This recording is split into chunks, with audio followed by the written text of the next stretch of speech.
கிறிஸ்துவர்களே, உங்கள் யாவரையும் மதுரை பரவையில் இருக்கிற தூய இம்மானுவேல் ஆலயத்தின் சார்பாக நடைபெறுகின்ற இந்த ஞாயிற்றுக்கிழமை திருத்துவ திருநாளுக்கு பின்வரும் 2ஆம் ஞாயிற்றுக்கிழமை ஆகிய இந்த நாளிலே நடைபெறவிருக்கின்ற இந்த ஆன்லைன் ஆராதனைக்கு அன்போடு கூட வாழ்த்தி வரவேற்கிறோம்.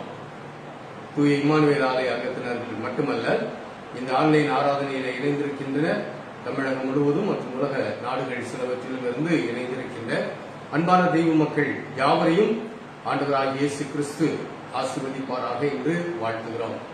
உண்மையிலேயே இந்த ஆராதனை நம்முடைய வாழ்க்கையிலே ஒரு மாற்றத்தை கொண்டு வருகிற ஆராதனையாய் அமைய வேண்டும். அதற்காக ஒவ்வொருவரும் ஜெபத்தோடு கூட ஆண்டவர் இந்த நாளிலே நம்மோடு கூட பேச வேண்டும். அப்படி பேசுகின்ற அவருடைய வார்த்தைக்கு கீழ்ப்படிய நான் இடம் கொடுக்கிறேன் என்ற சிந்தனையோடு, இணக்கமான மனதோடு இந்த ஆராதனையிலே ஜெப நிலையிலே கலந்து கொள்வோம்.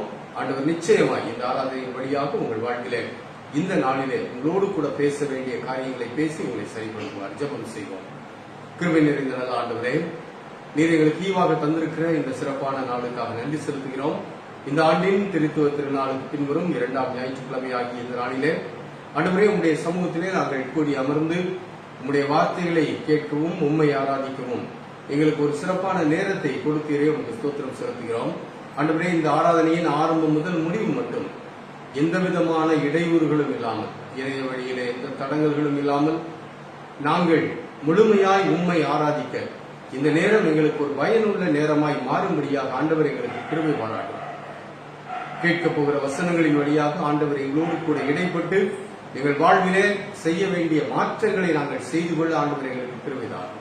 இயேசு கிறிஸ்துவின் மூலம் ஜெபிக்கிறோம் நல்ல பிதாவே, ஆமென்.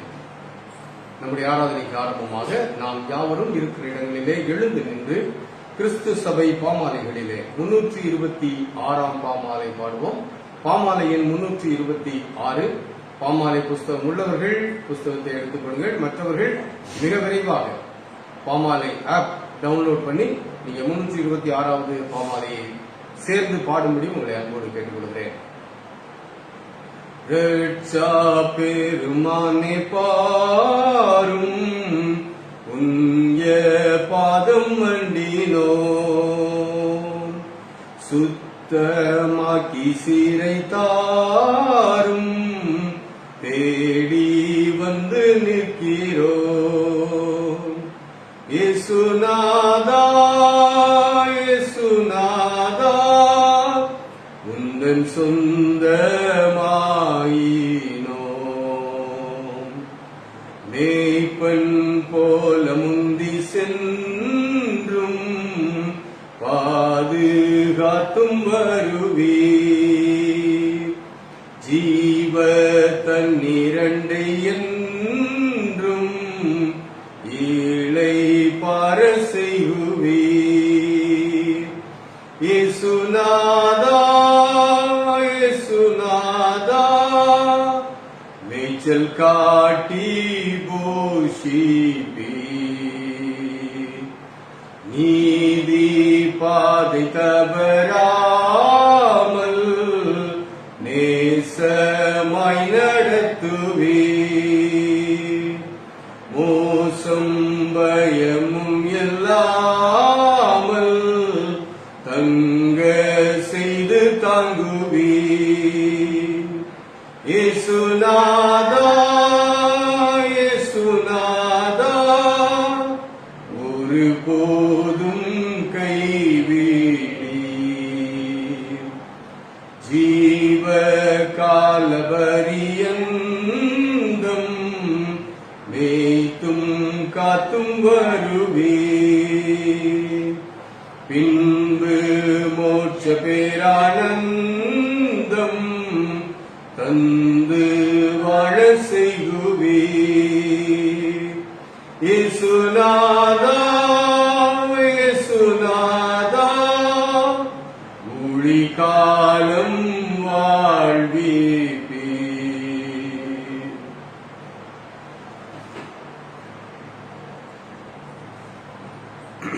இந்த நாளில் வாசிக்கப்பட வேண்டிய சிறப்பான வேத பாடம் என்னாகமம் 20வது அதிகாரம் 1ஆம் வசனம் முதல் 13ஆம் வசனம் முடிய என்னாகமம் 20வது அதிகாரம் 1ஆம் வசனம் முதல். இஸ்ரவேல் புத்திரரின் சபையார் எல்லாரும் 1ஆம் மாதத்தில் சீன் வனாந்தரத்திலே சேர்ந்து ஜனங்கள் காதேசிலே தங்கியிருக்கையில் மீரியாம் மரணமடைந்து அங்கே அடக்கம் பண்ணப்பட்டாள். ஜனங்களுக்கு தண்ணீர் இல்லாதிருந்தது. அப்பொழுது அவர்கள் மோசேக்கும் ஆரோனுக்கும் விரோதமாய் கூட்டம் கூடினார்கள். ஜனங்கள் மோசேயோட வாக்குவாதம் பண்ணி, எங்கள் சகோதரர் கர்த்தருடைய சந்நிதியில் மாண்டபோது நாங்களும் மாண்டு போயிருந்தால் நலமாயிருக்கும். நாங்களும் எங்கள் மிருகங்களும் இங்கே சாகும்படி நீங்கள் கர்த்தரின் சபையை இந்த வனாந்தரத்திலே கொண்டு வந்தது என்ன? விதைப்பும் அத்திமரமும் திராட்சை செடியும் மாதளம் செடியும் குடிக்க தண்ணீரும் இல்லாத இந்த கெட்ட இடத்தில் எங்களை கொண்டு வரும்படி நீங்கள் எங்களை எகிப்திலிருந்து புறப்பட பண்ணினது என்ன என்றார்கள். அப்பொழுது மோசேயும் ஆரோனும் சபையாரை விட்டு ஆசரிப்பு கூடார வாசலில் போய் முகங்குப்புற விழுந்தார்கள். கர்த்தருடைய மகிமை அவர்களுக்கு காணப்பட்டது. கர்த்தர் மோசேயை நோக்கி, நீ ஒரு கோலை எடுத்துக்கொண்டு நீயும் உன் சகோதரனாகிய ஆரோனும் சபையாரை கூடி வர செய்து அவர்கள் கண்களுக்கு முன்னே கண்மலையை பார்த்து பேசுங்கள். அப்பொழுது அன்று தன்னிடத்தில் உள்ள தண்ணீரை கொடுக்கும். இப்படி நீ அவர்களுக்கு கண்மலையில் இருந்து தண்ணீர் புறப்பட பண்ணி சபையாருக்கும் அவர் மிருகங்களுக்கும் குடிக்க கொடுப்பாய் என்றார். அப்பொழுது மோசே தனக்கு கர்த்தர் கட்டளையிட்டபடியே கர்த்தருடைய சந்நிதியில் இருந்த கோலை எடுத்தான். மோசேயும் ஆரோனும் சபையாரை கண்மலைக்கு முன்பாக கூடி வர செய்தார்கள். அப்பொழுது மோசே அவர்களை நோக்கி, கலகக்காரரே கேளுங்கள், உங்களுக்கு இந்த கண்மலையில் இருந்து நாங்கள் தண்ணீர் புறப்பட பண்ணுவோமோ என்று சொல்லி தன் கையை ஓங்கி கண்மலையை தன் கோலினால் 2 தரம் அடித்தார். உடனே தண்ணீர் ஏராளமாய் புறப்பட்டது. சபையார் குடித்தார்கள், அவர்கள் மிருகங்களும் குடித்தது. பின்பு கர்த்தர் மோசேயையும் ஆரோனையும் நோக்கி, இஸ்ரவேல் புத்திரரின் கண்களுக்கு முன்பாக என்னை பரிசுத்தம் பண்ணும்படி நீங்கள் என்னை விசுவாசியாமற் போனபடியினால் இந்த சபையாருக்கு நான் கொடுத்த தேசத்திற்குள் நீங்கள் அவர்களை கொண்டு போவதில்லை என்றார். இங்கே இஸ்ரவேல் புத்திரர் கர்த்தருடைய வாக்குவாதம் பண்ணினதினாலும் அவர்களுக்குள்ளே அவருடைய பரிசுத்தம் விளங்கினதினாலும் இது மேரிபாவின் தண்ணீர் எண்ணப்பட்டது என்பதை. கிறிஸ்துவுக்குள் அன்பானவர்களே, இந்த நாளிலே நாம் ஆண்டவருடைய சமூகத்திலே சிறப்பாக ஆண்டவரை ஆராதிப்பதற்காக ஒரு கிருபை பெற்றிருக்கிறோம். ஏனென்றால் இன்றைக்கு ஆலயங்கள் மூடப்பட்டு 7 வாரங்கள் ஆகிவிட்டன. 7வது ஞாயிற்றுக்கிழமை இன்று.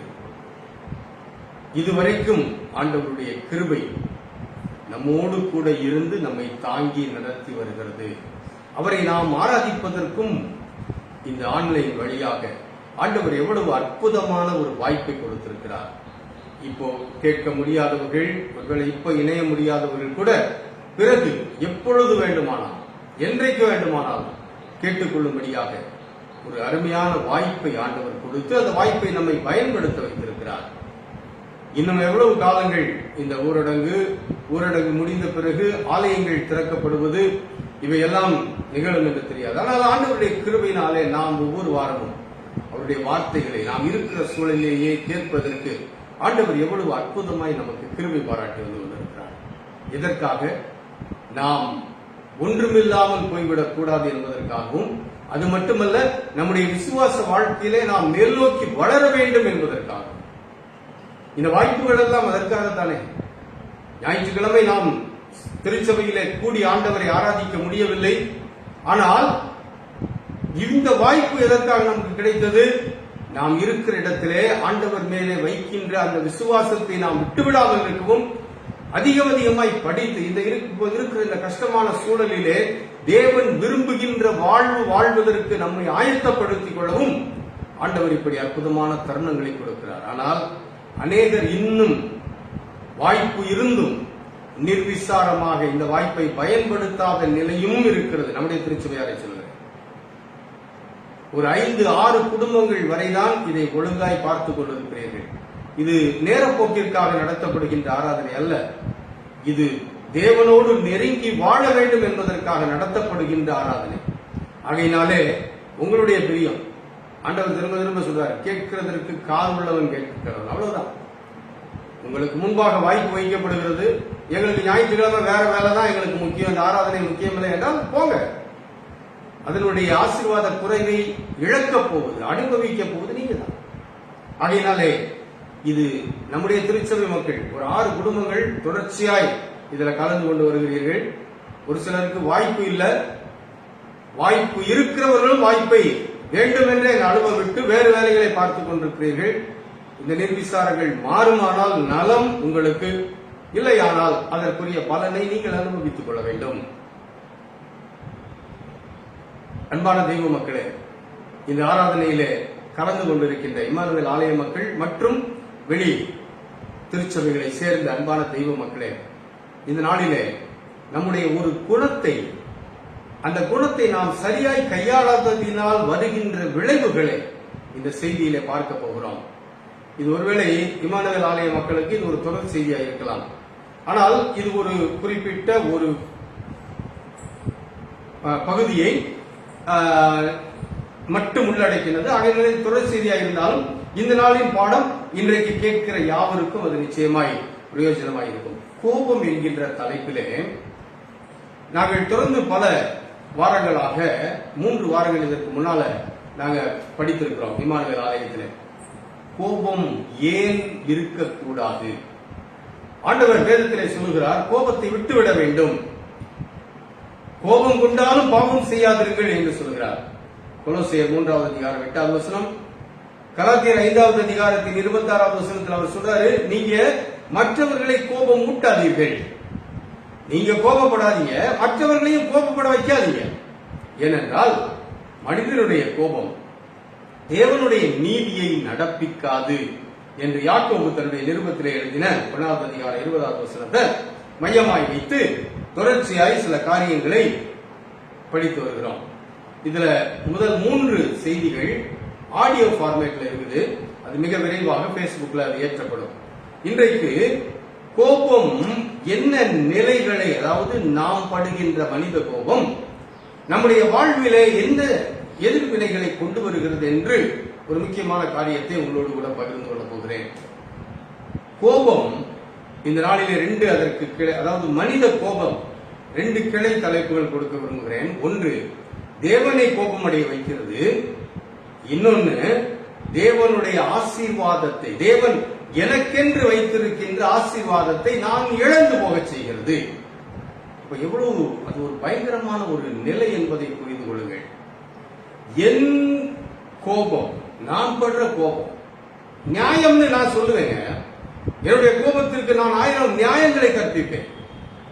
ஆனா அந்த நியாயங்கள் எல்லாம் தேவனுடைய சமூகத்திலே எடுபடாது என்பதை ஒரு அழகான சம்பவம் வேதத்திலே நமக்கு சொல்லி காட்டுகிறது.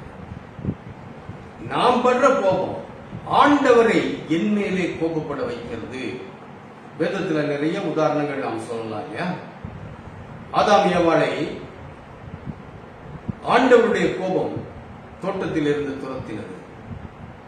மக்கள் ஆண்டவரை கோபமூட்டுகின்ற செயல்கள் வேதத்திலே நிறைய இடங்கள் இருக்குது.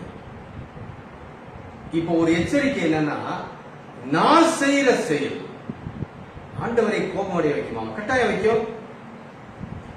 வேதத்திலே நாம் படிக்க போகிறோம். அது மட்டுமல்ல, ஆண்டவர் கோபப்படுவதனாலே எனக்கு கிடைக்கிற ஆபத்து என்ன?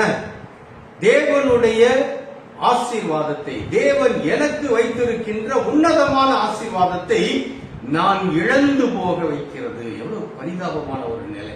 இதெல்லாம் தெரியாம நம்ம கோபப்பட்டு இருக்கிறோம் இல்லையா? அதுல பெருமை வேற.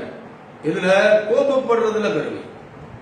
நான் கோபப்பட்டேன்னா யாரும் தாங்க மாட்டாங்க, என் குடும்பம் தாங்காது, என் வீட்டுக்குள்ள அது பறக்கும் இது பறக்கும்.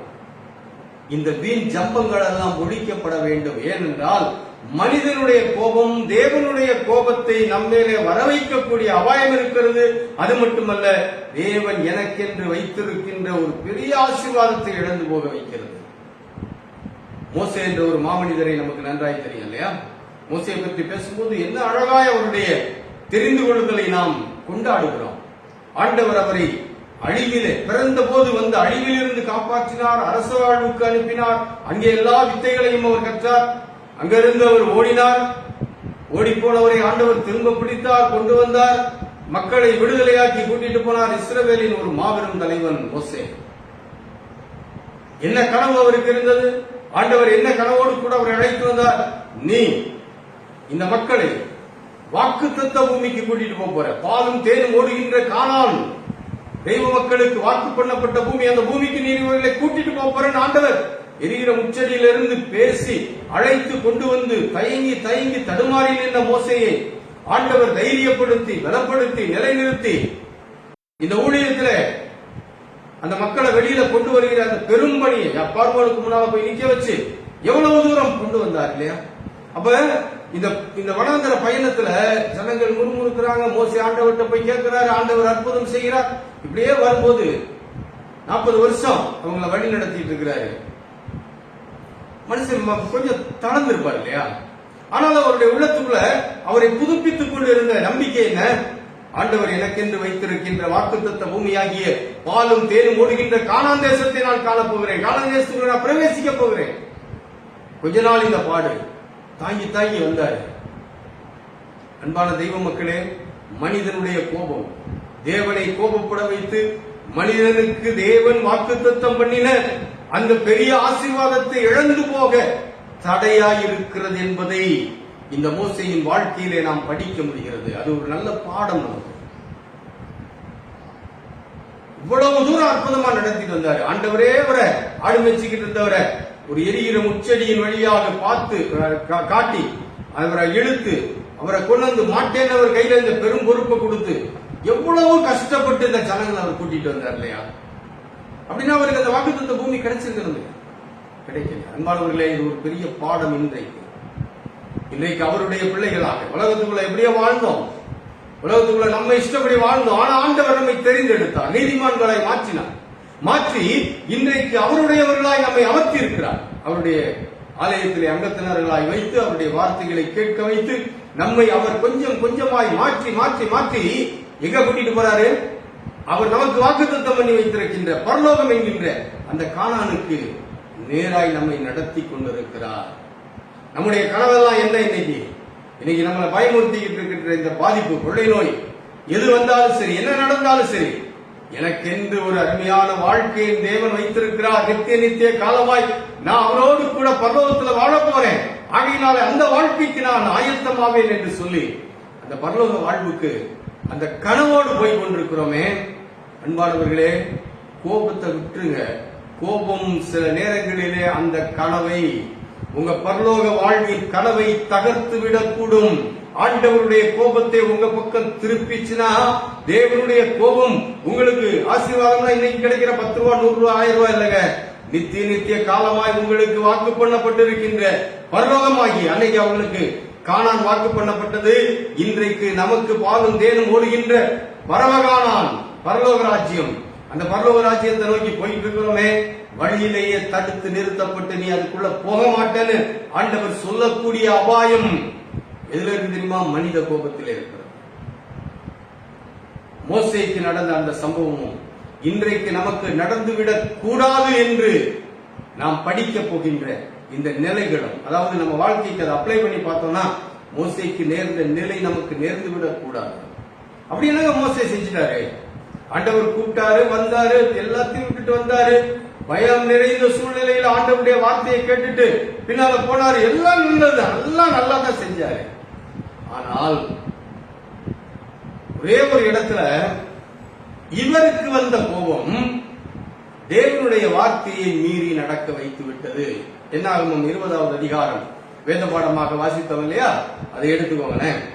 இங்கே ஜனங்கள் மோசேயின் இடத்திலே முறுமுறுக்கிறார்கள். மோசேயின் இடத்துல வந்து கதறாங்க.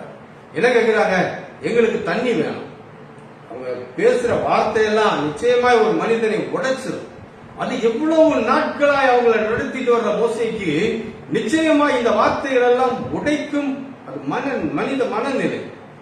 ஆனாலும் சூழ்நிலைகள் உடைத்து விட்டது என்பதற்காக ஆண்டவருடைய வார்த்தைக்கு மீறி நடந்துவிடக் கூடாது. கோபம் அந்த இடத்துக்கு கொண்டு போயிருக்கு. என்ன சொல்றாங்க பாருங்களேன், நாங்களும் அங்க மாண்டு போயிருந்தா எங்களுக்கு நல்லது, இந்த வனாந்தரத்துல எங்களை சாகிறதுக்கு இங்க கொண்டு வந்தாயா கேட்டுட்டு அவங்க சொல்றாங்க, விதைப்பும் அத்திமரமும் திராட்சை செடியும் மாதுளம் செடியும் குடிக்க தண்ணீரும் இல்லாத இந்த கெட்ட இடத்தில் எங்களை கொண்டு வரும்படி நீங்கள் எங்க எகிப்திலிருந்து புறப்பட பண்ணினது என்ன? எகிப்துக்குள்ள இருக்கும்போது எங்களை வெளியில கூட்டிட்டு போங்கன்னு ஆண்டவர்கிட்ட கூப்பாடு போட்டாங்க. அதாவது சொன்னார், ஆலோட்டிகளின் நிமித்தம் என் ஜனம் எழுகிற கூக்குரலை கேட்டேன், அவங்களை விடுதலை ஆக்குறதுக்கு உடனே நான் அழைக்கிறேன்னு சொன்னாரு. ஆனா இங்க வந்த பிறகு என்ன சொல்றாங்க பாருங்க, இது ஒரு கெட்ட இடம், இந்த இடத்துக்குள்ளயா எங்களை சாகிறதுக்காக கூட்டு வந்து நான் எகிப்துல இருந்து எதுக்காக எங்களை புறப்பட பண்ணுங்க. மனம் உடைஞ்சு போய் ஆண்டவருடைய சமூகத்துல போய் விடுகிறாருங்க. மோசேயும் ஆரோனும், அதாவது என்னாகும் 20வது அதிகாரம் 6வது வசனம். மோசே ஆரோனும் சபையாரை விட்டு ஆசரிப்பு கூடார வாசலில் போய் முகங்குப்புற விழுந்தார்கள். ஆண்டவருடைய மகிமை அவர் காணப்பட்டுச்சு. அப்ப ஆண்டவர் சொல்றாரு, உன் கோலை எடுத்துட்டு போ. இந்த கோல் ஆரம்பத்துல இருந்து மோசையினுடைய கரத்துல இருந்த கோல். முதல்ல அது மேய்ப்பனின் கோல். ஆனா ஆண்டவர் வந்து அதை என் சமூகத்துல போடுங்கிற யாத்திராம 4வது அதிகாரத்துல படிக்கிறோம். போட்ட உடனே அது பாம்பா மாறுது. திரும்ப கையில எடுக்கிறாரு, கோலா மாறிடுச்சு. அதுல இருந்து அந்த கோல் தேவனுடைய கோல் என்று அழைக்கப்படுகிறது.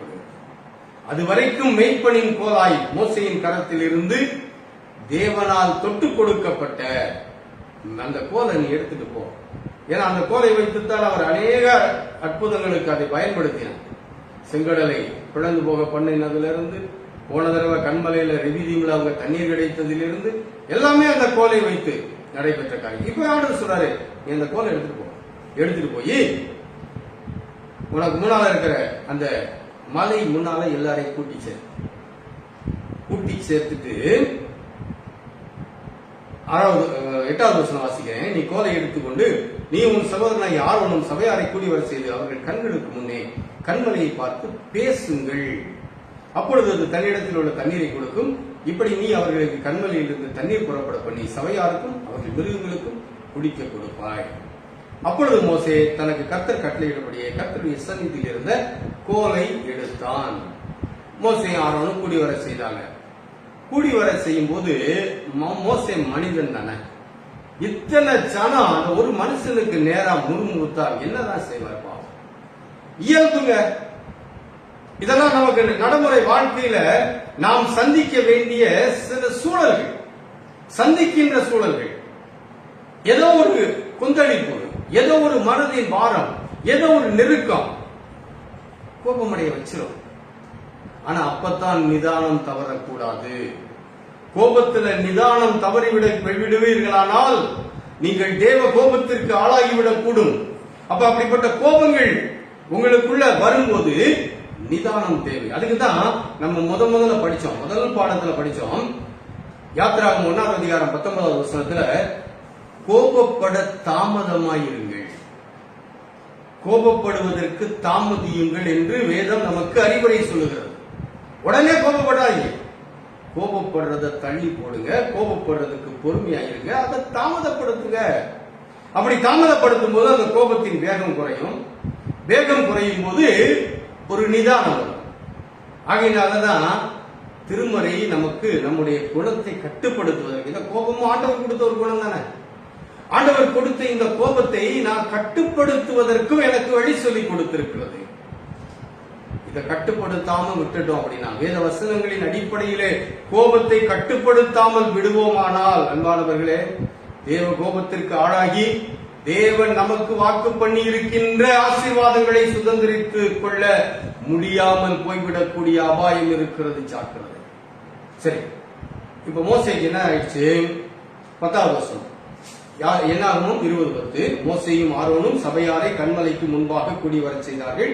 அப்பொழுது மோசே அவர்களை நோக்கி, கலகக்காரரே, கோபமா பேசுறார் இல்லையா, அது இயல்பு தானே, கலகக்காரரே கேளுங்கள், உங்களுக்கு இந்த கண்மலையில் இருந்து நாங்கள் தண்ணீர் புறப்பட பண்ணுவோமோ என்று சொல்லி தன் கையை ஓங்கி கண்மலையை தன் கோலினால் 2 தரம் அடித்தான். இதுதான் மோசேயினுடைய கோபத்தின் வெளிப்பாடாய் வந்துவிட்ட செயல். ஆண்டவர் என்ன சொன்னாரு? 8வது வசனத்துல கண்மலையை பார்த்து பேசுங்கள், அது தன்னிடத்தில் உள்ள தண்ணீரை உங்களுக்கு கொடுக்கும். ஆனா இங்க கோபத்துல ஆண்டவர் சொன்ன பாதியை மறந்துட்டார். இவருக்கு மனசுக்குள்ள இப்ப இருக்கிறது என்ன? ரெவிதீம்ல இருக்கிற அந்த சீன் தான் ஞாபகத்துல இருக்குது. அங்க கண்மலையை அடிக்க சொன்னார், அடித்த போது தண்ணீர் வந்தது இல்லையா, அந்த காட்சி இப்போ இவர் ஞாபகத்தில் இருக்குது. யாத்திராகமம் 17வது அதிகாரத்தின் காட்சி.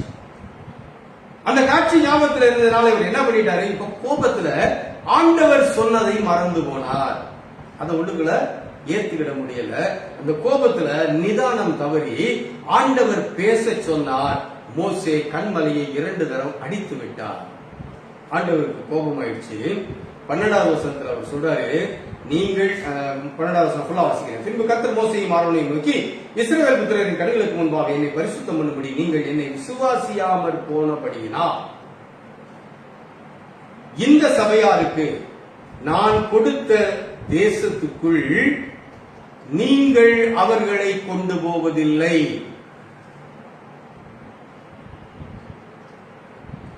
எவ்வளவு பரிதாபமான ஒரு நிலைப்பாடு. தேவனுடைய கோபம். மனிதர்களாகிய நம்ம இந்த கோபப்படுறதுல சில நேரங்கள்ல ஜம்பா அடிச்சுட்டு இருக்கிறோம் இல்லையா? என் கோபம் தெரியாது, என் கோபத்தை மட்டும் நான் காட்டினேன்னா, நான் இன்னும் என் கோபத்தை காட்டினதில்லை இத்தனை வருஷத்துல, என்னென்ன ஜம்பா பேசிட்டு இருக்கோம். மனிதர் கோபமே இவ்வளவு இருந்துச்சு அப்படின்னா, நம்மை கவனித்துக் கொண்டு இருக்கின்ற நம்முடைய ஆண்டவர், போன வாரம் படிச்சோம் இல்லையா, இந்த மாதத்துக்கான வாக்குத்தத்தத்தை, கர்த்தருடைய கண் நம்ம மேல நோக்கமா இருக்குது. அந்த நோக்கமா இருக்கிற அந்த தேவன் அவருடைய கோபத்தை காட்டுவார் என்ற உண்மையை மறந்து போனோமே. பாருங்க, கண்மலையிட்ட பேச சொன்னாங்க, ஆண்டவர் பேச சொன்னார். இவரு மக்கள் ஏற்படுத்தின அந்த கொதிப்பினால் கோபமடைந்தவராய் மக்களுக்கு முன்னால கண்மலை அடிச்சிட்டார். அடித்ததின் விளைவு இவர் தேவனுடைய கோபத்திற்கு ஆளாகி தேவன் வாக்கு பண்ணின பெரிய ஆசீர்வாதத்தை இழந்து போக காரணமாய் அமைந்து விட்டது. நீ ஆரோனும் கூட்டிட்டு போக மாட்டீங்கன்னு சொல்லிட்டார். நீங்க போக மாட்டீங்க, முடியாது. அப்ப எவ்வளவு பெரிய ஒரு ஆசீர்வாத இழப்பு. என் அன்பான தெய்வ மக்களே, இன்னைக்கு நம்ம வாழ்க்கை எதை நோக்கி ஓடிட்டு இருக்குது?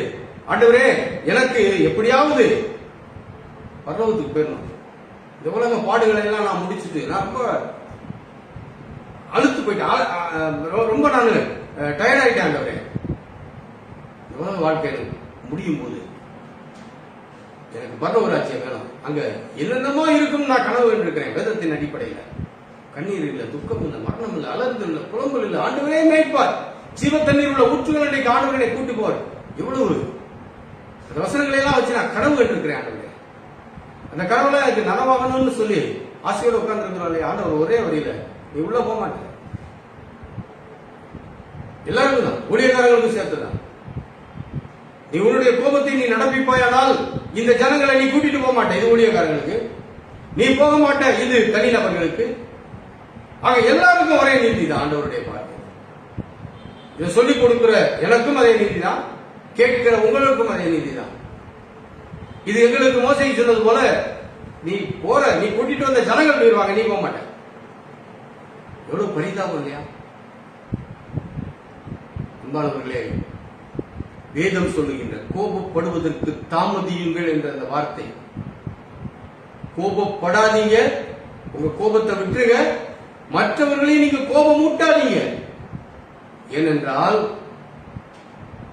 இப்படிப்பட்ட ஒரு பெரும் ஆபத்தை சந்திக்க கூடும். மோசே எவ்வளவு கனவுகளோடு கூட அந்த ஜனங்களை கூட்டிட்டு வந்திருப்பார் இல்லையா? நீங்க கத்திக்கிட்டே வாங்கப்பா, பின்னால உங்க பேச்செல்லாம் நான் ஆண்டவர்கிட்ட கொண்டு வச்சு வச்சு வச்சு உங்களுக்கு ஆசீர்வாதத்தை கொண்டு வந்துடுறேன், எப்படியோ நான் அந்த பரம கானானை சுதந்திரிக்க போகிறேன் என்ற ஒரு பெரிய நம்பிக்கையோடு வந்தவருக்கு இந்த இடத்துல அவர் கோபப்பட்டு செய்த செயல் அந்த நம்பிக்கை அப்படியே தகர்த்து போட்டு விட்டது. அந்த அதிகாரம் முடியும் போது படிக்கல, ஆரோன் அங்கேயே சுத்து போறார். இந்த அதிகாரம் முடியும் போது என்ன ஆகும்? 20வது அதிகாரம் முடியும் போது ஆரோன் மரித்து போகிறார். ஆண்டவர் கூப்பிடுறாரு, ஆரோனுடைய உடைகளை எல்லாம் வாங்கி அவனுடைய மகன் எலியாசாருக்கு போடுங்க, ஆரோனை நான் எடுத்துக்கொள்ள போகிறேன் என்று சொல்லுகிறார். அந்த அதிகாரம் முடியும் போது ஆரோன் மரித்து போய் மக்கள் ஆரோனுக்காக துக்கம் கொண்டாடி அந்த நிலையோடு கூட அந்த அதிகாரம் முடிகிறது. இப்ப நமக்கு அது பாடம் இல்லை. சரி, நம்முடைய பாடம் என்ன? மனிதனுடைய கோபம் தேவன் நமக்கு வைத்திருக்கிற ஆசீர்வாதத்தை இழந்து போக வைக்கிறது. மோசே ரொம்ப அழகாய் இதை குறித்து சொல்லும்போது சொல்லுகிறார். உபாகமம் 3வது அதிகாரம் 23வது வசனத்திலிருந்து 29வது வசனம் முடிய உள்ள பகுதியில, உபாகமம் 3வது அதிகாரம் 23ல இருந்து 29 முடிய உள்ள பகுதியில, அக்காலத்திலே நான் கர்த்தரை நோக்கி, கர்த்தராகிய ஆண்டவரே, நீர் உமது அடியானுக்கும் ஒரு மகத்துவத்தையும் ஒரு வல்லமையுள்ள கரத்தையும் காண்பிக்க தொடங்கினீர். வானத்திலும் பூமியிலும் உம்முடைய கிரியைகளுக்கு உம்முடைய வல்லமைக்கும் ஒப்பாக செய்யத்தக்க தேவன் யார்? சொல்லிட்டு அவர் கேட்கிற அவருடைய அப்ளிகேஷன் அங்க வைக்கிறார் பாருங்க. 25வது வசனம், நான் கடந்து போய் யோர்தானுக்கு அப்புறத்தில் உள்ள அந்த நல்ல தேசத்தையும் அந்த நல்ல மலையையும் லீபனோனையும் பார்க்கும்படி உத்தரவு கொடுத்தருளும் என்று வேண்டிக் கொண்டேன். எப்ப கேட்கிறாரு? ஆண்டவர் உடனே நான் உள்ள அனுப்ப மாட்டேன், இந்த ஜனங்கள் மட்டும்தான் உள்ள போவாங்கன்னு சொன்ன பிறகு அவர் பரிதாபமா ஆண்டவர்கிட்ட போய் கேட்கிறாரு, ஆண்டவரே நான் கடந்து போய் யோர்தானுக்கு அப்புறத்தில் உள்ள அந்த நல்ல தேசத்தையும் அந்த நல்ல மலையும் லீபனோனையும் பார்க்கும்படி உத்தரவு கொடுத்தருளும் என்று வேண்டிக் கொண்டேன். ஆண்டவருடைய பதில 26வது வசனத்துல மோசே எழுதுறாரு பாருங்க, கர்த்தரோ உங்கள் நிமித்தம் என் மேல் கோபம் கொண்டு. என்ன காரணம்? உங்களால நான் மலை அடிச்சுட்டேனே. ஆண்டவர் என்கிட்ட சொன்னத அப்பயும் பாருங்களேன், அவரு ஜனங்களை தூக்கி போறாரு. உங்கள் நிமித்தம் என் மேல் கோபம் கொண்டு எனக்கு செவி கொடாமல். தேவனுடைய கோபம் நம்மேலே வந்துவிட்டது என்றால் தேவன் நமக்கு செவி கொடுக்க மாட்டார். மனசுல வச்சுக்கோங்க. சும்மா நம்ம ஆட்டத்துக்கு இஷ்டத்துக்கு ஆடிக்கிடலாம், இஷ்டத்துக்கு செஞ்சுக்கிடலாம், இஷ்டத்துக்கு வாழ்ந்துகிடலாம், இஷ்டத்துக்கு பேசிக்கிடலாம். ஆனா ஆண்டவருடைய சமூகத்துல போய் முழங்கால் போட்ட உடனே ஆண்டவர் உடனே எல்லாத்தையும் மன்னிச்சிருவாருங்கிற ஒரு தவறான எண்ணத்தோடு இன்றைக்கு கிறிஸ்தவர்கள் மனம் போன வாழ்வு வாழ்ந்து கொண்டு இருக்கிறார்கள். கேட்டா கிருபை, அதெல்லாம் ஏமாத்துவல, ஏமாந்துறாதீங்க. ஆண்டவர் மன்னிப்பார். அதுக்கு நம்ம இஷ்டப்படி நம்ம தெரிஞ்சு, அதாவது அடிக்கடி கடிந்து கொள்ளப்பட்டும் தன் பிடரியை கடினப்படுத்துகிறவன் சகாயமின்றி சடுதியில் நாசம் அடைவான். வேதத்துல வசனம் இருக்கு இல்லையா? எச்சரிப்பு, கடிந்து கொள்ளப்பட்ட பிறகும் இன்னும் கேட்காம நம்ம இஷ்டப்படி வாழ்ந்தால் ஆண்டவர் செவி கொடுக்க மாட்டார். தொடர்ந்து 26வது வசனம் படிக்கிறேன். என்னை நோக்கி, போதும், இனி இந்த காரியத்தை குறித்து என்னோட பேச வேண்டாம். யார் சொன்னா? ஆண்டவர் சொன்னார். என்ன காரியம்? மோசே கேட்டாரு. ஆண்டவரே நான் அந்த நல்ல தேசத்தை பார்க்கட்டும், ஆண்டவரே பார்க்கறதுக்கு எனக்கு உத்தரவு கொடுங்க ஆண்டவரேன்னு 25வது வசனத்துல கேட்கிறாரு.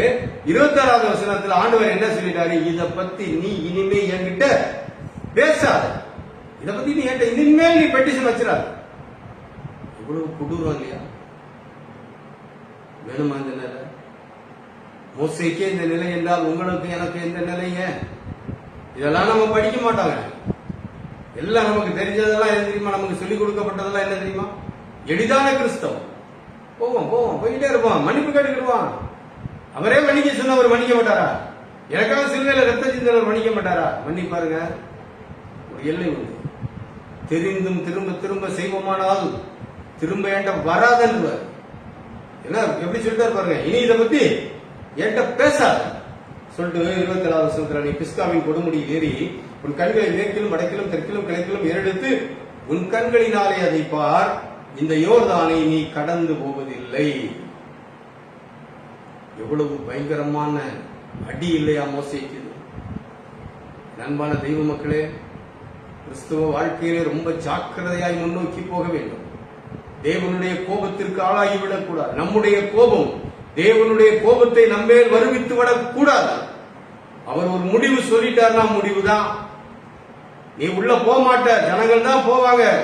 உனக்கு ஆரோனுக்கு முடிவு வெளியே தான் முடிஞ்சு. ஆரோன் அங்கேயே செத்து போனான். மோசே என்ன கொஞ்ச நாள் கூட்டிட்டு வர்றாரு. கூட்டிட்டு வந்து பிஸ்காவின் கொடுமுடியில ஏத்தி உன் கண்ணால பாரு, அந்த பாலும் தேனும் ஓடுகின்ற அந்த பரம அந்த கானான் தேசத்தை நீ கண்ணால பாரு. அவ்வளவுதான், உனக்கு வாய்க்கப்பட்டது அவ்வளவுதான். கனவு கனவாகவே போய்விட்டது. அன்பான தெய்வ மக்களே, இன்னைக்கு உங்களுக்கும் எனக்கும் ஒரு கானான் வாக்கு பண்ணப்பட்டு அந்த கானானை நோக்கி நாம் போய்கொண்டிருக்கிறோமே. இந்த போய்கொண்டிருக்கின்ற இந்த கானான் பயணத்திலே நம்ம எங்க இருக்கிறோம், எப்படி இருக்கிறோம்? இதை நிதானித்து பார்க்க தேவன் விரும்பினவராய் இன்னைக்கு இந்த பாடத்தோடு கூட நம்மோடு பேசுகிறார். ஆசீர்வாதம் பறிக்கப்படும். தேவனுடைய கோபம் வரும்போது இதை பத்தி நீ என்கிட்ட பேசாதன்னு ஒரே வரியில ஆண்டவர் நிறுத்தி விடுவார். 34வது அதிகாரம் உபாகம புஸ்தகத்துல முதல் 3 வசனங்களிலே இந்த அருமையான ஆசீர்வாதத்தை பார்த்ததாக மோசே எழுதுகிறார். 34 உபாகமம். பின்பு மோசே மோவாபின் சமனான வெளிகளில் இருந்து எரியோவுக்கு எதிரான நேபோ மலையில் இருக்கும் பிஸ்காவின் கொடுமுடியில் ஏறினான். அப்பொழுது கர்த்தர் அவனுக்கு தான் மட்டுமுள்ள கீலேயாத் தேசம் அனைத்தையும், நப்தலி தேசம் அனைத்தையும், எபிராயிம் மனாசே என்பவர்களின் தேசத்தையும், கடைசி சமுத்திரம் வரைக்கும் உள்ள யூதா தேசம் அனைத்தையும், தென்புறத்தையும், சோவார் வரைக்கும் உள்ள பேரீச்ச மரங்களின் பட்டணம் என்னும் ஊர் முதற்கொண்டு எரிகோவின் பள்ளத்தாக்காகிய சமனான பூமியையும் காண்பித்தார். 3வது அதிகாரத்துல நீ இருந்து பாப்பன்னு சொன்னார் இல்லையா? இப்ப அவருடைய வாழ்க்கை முடிய போற அந்த கடைசி சமயத்துல அவர் மரிக்க போறதுக்கு முன்னால பிஸ்காவின் கொடிமுடியில ஏறி எல்லாத்தையும் காட்டுறாரு. இங்க வரைக்கும் பார்த்துக்கோ, இங்க இருக்கிற பார்த்துக்கோ, நீ உள்ள வரமாட்ட. என் அன்பான தெய்வ ஜனமே, இது ஒரு பெரிய எச்சரிக்கை. தேவனுடைய வார்த்தையை மீறி நடப்போமானால் நமக்கு இதே அடிதான். எல்லாத்தையும் பார்த்துக்கோ. பரலோக ராஜ்யம் ஒன்று இருக்கு, நீ கனவு கண்டு வைத்திருக்கிறாய் இல்லையா? வேத வசனங்களின் அடிப்படையிலே, வெளிப்படுத்தின விசேஷத்தின் அடிப்படையிலே அதெல்லாம் நீ பார்த்துக்கோ, உள்ள வர மாட்ட. இந்த சாபம் வேணுமா நமக்கு? கொரோனா ஒரு பெரிய பாதிப்பை உண்டாக்கிட்டு இருக்குது. எந்த நேரத்துல யாருக்கு என்ன நடக்கும் தெரியல, எங்க இருந்து இந்த நோய் பரவுதுன்னு தெரியல. 2 நாளைக்கு முன்னால ஒரு கலெக்டரை பத்தி பேப்பர்ல எழுதி இருந்தது. 2 தடுப்பூசிகளையும் போட்டுக்கொண்டார். மாஸ்க், 2 மாஸ்க் அணிந்துதான் போவாரு. எந்த இடத்திலையும் அவரு அந்த சமூக இடைவெளியை மிக நேர்த்தியாய் கடைபிடிக்கிறவர் என்றெல்லாம் எழுதி அவருக்கு கொரோனா தாக்கம் வந்துவிட்டது. மருத்துவமனையில் அனுமதிக்கப்பட்டு இப்ப வீட்டுல சிகிச்சை பெறுகிறார் சொல்லிட்டு அந்த ஆர்டிகல்ல கீழே எழுதியிருக்கிறாங்க. இவ்வளவு ஜாக்கிரதையாய் தன்னை பார்த்து கொண்டும் கொரோனா வந்திருக்கிறது என்றால் இது எப்படி பரவுது, எப்படி நம்மை பாதிக்குதுன்னு தெரியலன்னு சொல்லி இந்த ஆர்டிகல் முடிச்சிருந்தாங்க. அன்பானவர்களே, பெரிய கொள்ளை நோய் எப்படி வருது, எங்க இருந்து வருது கண்டுபிடிக்க முடியல. ஆனா வருது, ஆனா மக்களை பாதிக்குது, மக்களை மரணம் வரைக்கும் கொண்டு போகுது. இப்படி ஒரு கடுமையான காலகட்டத்தில் நிக்கிற நம்ம கிறிஸ்தவ வாழ்வுல எங்க நிக்கிறோங்கிறதையும் கொஞ்சம் யோசிச்சு பாருங்க. வீண் ஜம்பா அடிச்சது ஏன் கோபம் பார்த்துக்கிடுங்க. நான் அப்படி செஞ்சிருவேன், இப்படி செஞ்சிருவேன். தேவன் கோபப்படுவாரானால் அவர் ஒரு காணான காட்டினாரு. இன்னைக்கு போய்கிட்டு இருக்கிறோம் இல்லையா? பரலோகத்தை காட்டியிருக்கிறார். அந்த பரலோகத்தை சுதந்திரித்துக் கொள்வதற்காக போய் கொண்டிருக்கிறோமே, அந்த பரலோக வாழ்வை இழந்து போவோம். அதுக்கப்புறம் போய் முட்டிக்கிட்டு நின்னாலும் சொல்ல, இதை பத்தி என்கிட்ட கேட்காத, நிறுத்தி பேச்சு நிறுத்து, போதும், இதோட நிறுத்து, இதுக்கு மேல இதை பத்தி பேசாத. எல்லாத்தையும் பார், மற்றவர்கள் அனுபவிக்க போகிற நீ கூட்டிட்டு வந்தா இல்லையா? அவர்கள் அனுபவிக்க போகிற அந்த காணானை பார். எல்லாத்தையும் காண்பித்தார். சொல்லிட்டு 4வது வசனம், உபாகமம் 34. அப்பொழுது கர்த்தர் அவனை நோக்கி, நான் உங்கள் சந்ததிக்கு கொடுப்பேன் என்று ஆபிரகாமுக்கும் ஈசாக்குக்கும் யாக்கோபுக்கும் ஆணையிட்ட தேசம் இதுதான். இதாப்பா வாக்குத்தத்த பூமி, இதாப்பா பரலோகம். இதை உன் கண் காணும்படி செய்தேன், ஆனாலும் நீ அவ்விடத்திற்கு கடந்து போவதில்லை என்றார். எவ்வளவு பெரிய இழப்பு இல்லையா? எவ்வளவு பெரிய இழப்பு. எதனால வந்துச்சு? ஒரு கோபத்தினால வந்துச்சு.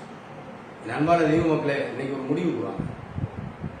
ஒருவேளை என்னுடைய கோபம் ஆண்டவர் என் மேல கோபப்பட வச்சு எனக்கு அவர் வச்சிருக்கிற என்னுடைய கனவு நித்திய ராஜ்யத்தை நான் இழந்து போவதற்கு காரணம் அமைஞ்சிருமோ? இந்த பாடம் அதுக்குரிய பாடம் தான். அவருக்கு காண முடியல, நமக்கு பரலோக ராஜ்யத்துக்கு போக முடியாம நம்ம அல்டிமேட் எய்ம் அடியாயிரும். பரலோக ராஜ்யத்துக்கு போறதுக்கு தானே இவ்வளவு பாடுபட்டு இந்த கிறிஸ்தவ வாழ்க்கையை பிடிச்சு உலகத்துக்கு மாறுபாடான ஒரு வாழ்வு வாழ வேண்டும் என்று சொல்லி முன்னோக்கி வந்துட்டு இருக்கிறோம். அது தகர்ந்து இல்லை. பாரு, உள்ள போக மாட்டேன் சொல்லிட்டாருன்னா எவ்வளவு பரிதாபம். ஒரே ஒரு காரணங்க, வரமாட்டேன்னு அவர் தெரிஞ்சப்பதான் பிடிச்சு வலுக்கட்டாயமா எடுத்து போட்டவரு. இப்ப ஆண்டவரே இல்லை அதுக்குள்ள போறதுக்கு உத்தரவு விடுங்கன்னு கேட்கும் போது நீ அதை பத்தி பேசாதன்றாரு. எவ்வளவு எச்சரிக்கையாய் வாழ வேண்டும், கோபத்தை எவ்வளவு எச்சரிக்கையா கையாள வேண்டும். ஆண்டவர் சொல்றாரு, கோபத்தை தாமதப்படுத்துங்கள். இன்னைக்கு கோபத்தினால எவ்வளவு வேதனையை அனுபவிக்கிற நிலை நமக்கு தெரியும். நமக்கு தெரிந்தவர்கள் அனுபவிக்கிறதை பார்த்திருக்கிறார்கள். ஆனா நமக்கு பரம கானானை இழந்துவிடக்கூடிய ஆபத்து உண்டு. 5வது வசனம், 34. அப்படியே கர்த்தரின் தாசனாகிய மோசே மோவாப் தேசமான அவ்விடத்திலே கர்த்தருடைய வார்த்தையின்படியே மரித்தார். முடிஞ்சு போச்சு. 6வது வசனம், அவர் அவனை மோவாப் தேசத்தில் உள்ள பெத்பேயோருக்கு எதிரான பள்ளத்தாக்கில் அடக்கம் பண்ணினார். இந்நாள் வரைக்கும் ஒருவனும் அவன் பிரேத கொடியை அறிஞான். ஒரு ஆசீர்வாதம் கிடைச்சிச்சு, ஆண்டவரே அடக்கம் பண்ணினார்னு இங்க எழுதி இருக்குது. அவனுடைய பிரேத கொடி யாருக்கும் தெரியல, ஆண்டவரே அவனை அடக்கம் பண்ணினார். ஆனா கானானுக்குள்ள போக முடியல. இன்னைக்கு நம்முடைய கானான் இது பரலோக ராஜ்யம். பரலோக ராஜ்யத்துக்கு போக முடியாம ஆயிடுமே. இந்த உலகத்துல இன்னைக்கு வேண்டிய ஒரு 1000 ரூபாய்க்கும் இன்னைக்கு வேண்டிய ஒரு 500 ரூபாய்க்கும் அல்லாடிக்கிட்டு வர்றோம். ஆனால் ஆண்டவர் நமக்கு என்று வாக்கு பண்ணி வைத்திருக்கிற அந்த பரம காணான் இல்லை. எல்லாமே நிறைவு, எல்லாமே முழுமை. அந்த கனவோடு போயிட்டு இருக்கிறோமே, சரி இதெல்லாம் கொஞ்ச நாள்ல மறைஞ்சிடும். ஆனா என் அன்பானவர்களே, நம்முடைய கோபம் ஆண்டவரை கோபப்பட வைத்து அந்த ஆசீர்வாதத்தை இழந்து போக வைத்துவிடும் என்ற ஒரு பெரும் பாடம் மோசேயின் வாழ்க்கையின் வழியாக நமக்கு எழுதி வைக்கப்பட்டிருக்கிறது. என்னங்க செஞ்சிட்டாரு? பேசுன்னு சொன்ன இடத்துல அடிச்சுட்டாரு, அவ்வளவுதான். கண்மலை 2ஆம் முறை அடிக்கப்படக்கூடாது. இதெல்லாமே புதிய ஏற்பாட்டின் சம்பவங்களுக்கு நிழலாட்டமாய் சொல்லப்பட்ட காரியங்கள். எல்லாத்துக்குமே ஒரு அர்த்தம் உண்டு. 2வது முறை கண்மலை அடிக்கப்படக்கூடாது. மோசே அடிச்சாரு. எதுக்கு? எப்படி அடிச்சாரு? கலகக்காரர்களே, உங்களால நாங்க எவ்வளவுப்பா வேதனைப்படுவோம். இந்த மக்கள் அவரை வேதனைப்படுத்தி கோபப்பட வைத்ததின் விளைவாய் அவர் டக்குன்னு அந்த செயலை செஞ்சிட்டாரு. அது ஆண்டவருடைய தீராத கோபத்திற்கு ஆளாக்கிவிட்டு அவர் கனவை நனவாக்க முடியாதபடி அழித்து போட்டு. என் அன்பான தெய்வ மக்களே, இன்னைக்கு நம்முடைய கனவு பரம கானானை நோக்கி போய்கொண்டிருக்கின்ற நம்முடைய கனவு வாழ்வு இது நனவாக வேண்டும். என்ன செய்யணும்? கோபத்தை தூக்கி எறிய. கோபத்தை தூக்கி எறியலைனா உங்களிடம் இருந்து பரலோக வாழ்வு தூக்கி எறியப்பட்டுவிடும். இதை தூக்கி போடுறது கொஞ்சம் பயிற்சியில நடந்துடும். ஆனா பரலோக வாழ்வு நம்மிடத்திலிருந்து தூக்கி எறியப்பட்டு விடுமானால், நம்ம தூக்கி எறியலைனா நம்ம கிட்ட இருந்து தூக்கி எறியப்பட்டு விடும் தேவனால். மறக்காதீங்க, ஒரு கடுமையான காலகட்டத்தில் வாழ்ந்துகிட்டு இருக்கிற நாம் எந்த நேரத்தில் எது நடக்கும்னு தெரியாது. பரலோக வாழ்வுக்கு பங்குள்ளவர்களாய் எப்பொழுதும் வாழ்வதற்கு கோபத்தை தூக்கி எறிவோம். ஆண்டவருடைய சமூகத்திலே ஆண்டவர் கொடுத்திருக்கிற வார்த்தைகளை நாம் நினைவுக்கு கொண்டு வந்து, ஆண்டவரே இந்த கோபத்தை நான் தாமதப்படுத்துவதற்கு எனக்கு உதவி செய்ய, இந்த கோபத்தை நான் முழுவதுமாய் விட்டுவிட உதவி செய்ய சொல்லி அவருடைய கரத்திலே நம்மை அர்ப்பணித்து இந்த கோபத்திலிருந்து வெளியிலே வந்து தேவன் வைத்திருக்கின்ற ஆசீர்வாதங்களை சுதந்திரித்து தெய்வ மக்களாய் வாழ்வோம். ஆண்டவர் அந்த கிருபைகளை நமக்கு தருவாராக. ஜெபம் செய்வோம். கிருபை நிறைந்த நல்ல ஆண்டவரே, நாளுக்காக நன்றி செலுத்துகிறோம். இந்த நாளிலே ஆண்டவர் எங்களுக்கு கொடுத்த பாடத்திற்காக ஸ்தோத்திரிக்கிறோம். நாங்கள் கோபப்படுவதனாலே உம்முடைய ஆசீர்வாதத்தை, நீர் எங்களுக்கு வைத்திருக்கிற பரம ஆசீர்வாதத்தை நாங்கள் இழந்து போக வாய்ப்பு இருக்கிறது என்பதை இந்த நாளிலே மோசேயின் வாழ்வின் இந்த சம்பவத்தின் வழியாக படிக்க எங்களுக்கு உதவி செய்தீர்கள். ஸ்தோத்திரம் கர்த்தாவே.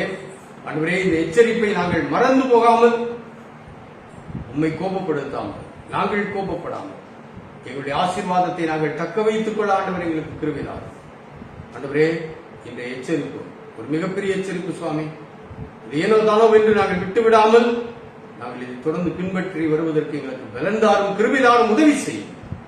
எங்களுடைய திருச்சி மக்களுக்காக ஜெபிக்கிறோம். தூய இம்மானுவேல் ஆலய அங்கத்தினர்கள் ஒவ்வொருவரையும் இதுவரைக்கும் அற்புதமாய் தாங்கி வருகிறீரே, உமக்கு ஸ்தோத்திரம். இதே போல ஆண்டவரே, இனிமேலும் நீர் தாங்கி நடத்த வேண்டும் என்று ஜெபிக்கிறோம். அதே போல இந்த ஆன்லைன் ஆராதனையிலே என்னோடு இப்போது இணைந்திருக்கின்ற அன்பான தெய்வ மக்கள் யாவரையும், இனிமேல் இதிலே இணையப் போகின்ற அன்பான தெய்வ மக்கள் யாவரையும் உடைய சமூகத்திலே நாங்கள் தாழ்த்தி தருகிறோம். ஆண்டவரே, ஒவ்வொருவரும் தங்களுடைய வாழ்க்கையின் சூழல்கள் எப்படி இருந்தாலும் அதற்கு மத்தியிலே உம்மை நேசித்து, உம்மை கனப்படுத்தி, உம்முடையவர்களாய் வாழ்வதற்கு நீர் அவர்களுக்கு தொடர்ந்து கிருபைதான். உம்முடைய ஆசீர்வாதத்தை அவருடைய வாழ்விலே ஒவ்வொரு நாளும் ஆண்டவரே நீர் கொடுத்து தாங்கி, ஒருவேளை யார் யார் கடினமான பாதைகளுக்கு ஊடாய் நடந்து வருகிறார்கள், சரீர பலவீனங்களோடு, வயது மூப்பின் காரணமாய் வந்த பலவீனங்கள், அல்லது ஒருவேளை கொரோனா பாதிப்பினால் வந்த பலவீனங்கள், அவர்கள் ஒவ்வொருவரையும் நீர் தொட்டு ஆசீர்வதியும். சிறு குழந்தைகளிலிருந்து பெரியவர்கள் வரைக்கும் ஒவ்வொருவரையும் நீர் பலப்படுத்தும். குறிப்பாக இந்த புதிய கல்வி ஆண்டுக்காக நாங்கள் ஜெபிக்கிறோம். ஆண்டவரே, கடந்த ஆண்டு முழுவதிலும் பிள்ளைகள் ஆன்லைனிலே ஏதோ படித்திருக்கிறார்கள். இந்த புதிய கல்வி ஆண்டையும் ஆண்டவர் இப்போ ஆரம்ப நிலையிலே அவர்களுக்கு ஆசீர்வதித்து தாரும். சீக்கிரமாய் கல்வி சாலைகள் திறப்பதற்கு ஆண்டவரே நீர் கிருபை தாரும். பரீட்சைக்காக ஆயத்தமாகி கொண்டிருக்கிற பிள்ளைகளுக்கு உம்முடைய ஞானத்தையும் உம்முடைய கிருபைகளையும் ஆண்டவர் தர வேண்டும் என்று ஜெபிக்கிறோம். ஆண்டவரே, பொருளாதார தேவையோடு கூட இருக்கிற மக்களுக்கு தேவைகளை நீர் சந்தியும் சுவாமி. அவருடைய வருமானங்கள் ஒருவேளை குறைந்திருந்தாலும், பாதியாயிருந்தாலும், அந்த குறைந்த வருமானத்திற்குள்ளேயே அவர்கள் தங்கள் வாழ்வை ஆசீர்வாதமாய் முன்னெடுத்து செல்வதற்கு நீர் அவர்களுக்கு வேண்டிய கிருபைகளையும் பலனையும் ஆசீர்வாதத்தையும் வழிகாட்டுதல்களையும் தர வேண்டும் என்று பலவிதமான தேவைகளோடு கூட இருக்கிறவர்கள் ஒவ்வொருவரையும் கரத்திலே தருகிறோம். தனிமையில் இருக்கிறவர்கள், படுக்கையில் இருக்கிறவர்கள், நாளைய தினம் எப்படி இருக்குமோ என்ற பயத்தில் இருக்கிறவர்கள் ஒவ்வொருவருக்கும் ஆண்டவரே நீர் வேண்டிய ஆலோசனைகளையும் ஆறுதல்களையும் கொடுத்து அவர்களை தைரியப்படுத்தி பலப்படுத்தி நிலைநிறுத்த வேண்டும் என்று நாங்கள் ஜெபிக்கிறோம். எங்களுடைய திருச்சபைக்காக ஜெபிக்கிறோம். ஆண்டவரே, எங்களுடைய மக்கள் ஒவ்வொருவரையும் தொடர்ந்து ஆசீர்வதியும். திருச்சபையின் மேல் அவர்கள் வைத்திருக்கிற அந்த வைராக்கியமும் வாஞ்சியும் ஒரு நாளும் குறைந்து போகாதபடி நீர் காத்துக்கொள்ளும். திரும்பவும் நாங்கள் ஆலயம் திறக்கப்பட்ட பிறகு எங்களுடைய ஆலய விரிவாக்க காரியங்களிலே தடையில்லாமல் நாங்கள் முன்னோக்கி போவதற்கு ஆண்டவர்களுக்கு கிருபையும் பலனும் வழிகாட்டுதல்களையும் தார். தேவைகள் எல்லாவற்றையும் ஆண்டவர் சந்தித்து நாங்கள் தூய இம்மானுவேல் ஆலயம் என்ற நிலையிலே உம்மை மகிமைப்படுத்தி உம்முடையவர்களாய் உம்மை பறைசாற்றுகின்றவர்களாய் வாழ ஆண்டவர்களுக்கு கிருபைதான். ஒவ்வொருவரையும் உடைய கரத்திலே தாழ்த்து தருகிறோம். ஆண்டவர் நீர் எங்களை ஆசீர்வதித்து வழி நடத்தும். இயேசு கிறிஸ்துவின் மூலம் ஜெபிக்கிறோம் நல்ல பிதாவே, ஆமென். நம்முடைய ஆண்டவராகிய இயேசு கிறிஸ்துவின் கிருபையும் பிதாவாகிய தேவனுடைய அன்பும் பரிசுத்த ஆவியானவருடைய ஐக்கியமும் ஆசீர்வாதம் வழி நடத்துதலும் உங்கள் ஒவ்வொருவரோடும் என்றென்றும் தங்கி இருப்பதாக. ஆமென். தெய்வ ஆசீர்வாதத்தோடு அடியாரை அனுப்பும் வார்த்தை என்னும் அப்பத்தாலே போஷித்து வளர்ப்பியும் இப்போதும் தேடி வந்து மனதார போற்றினோ மோட்சலோகத்தில் கழித்து உம்மை வாழ்த்தி தொழுவோம். ஆமென். கர்த்தர் ஆசீர்வதிப்பாராக. ஆண்டவர் சித்தமானால் திரும்பவும் வருகிற ஞாயிற்றுக்கிழமை நாம் காலை 9:30 மணிக்கு இதே போல இன்னொரு ஆன்லைன் ஆராதனைகளை சந்திப்போம். அதுவரைக்கும் கர்த்தரின் கிருபை உங்களோடு கூட இருப்பதாக.